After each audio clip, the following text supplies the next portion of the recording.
नमस्कार, हम रंजना झा अहाँ सबके एकटा भगवतीके गीत सुनाबै छी।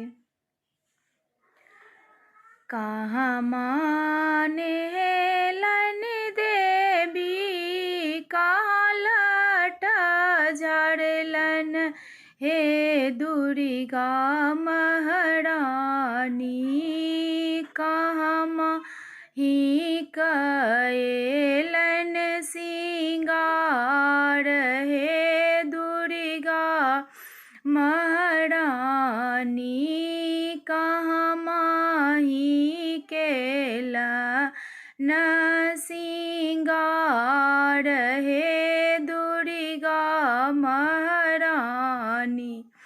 गंगा नहेलन देवी, बाटे लाटा झाड़लन हे दुर्गा महारानी, गहबर कएलन सिंगार हे दुर्गा महारानी, गहबर कएलन सिंगार हे दुर्गा महारानी।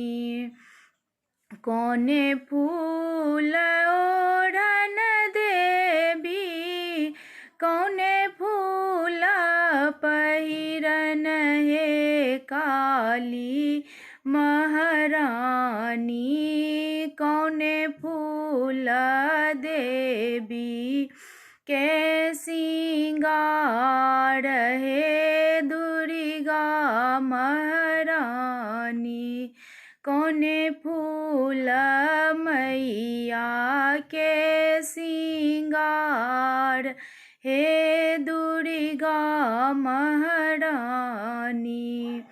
बेली फूल ओढ़नी माँ के, चमेली फूल पहिरन हे दुर्गा महारानी, अड़हुल फूल मैया के सिंगार हे दुर्गा महारानी, अड़हुल फूल मैया के सिंगार हे दुर्गा महारानी।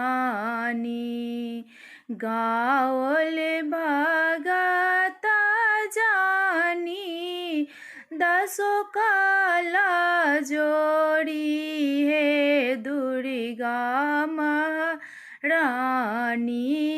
सदाए रहब समाधान हे दुर्गा महारानी, सदाए रहब रक्षामान हे दुर्गा महारानी।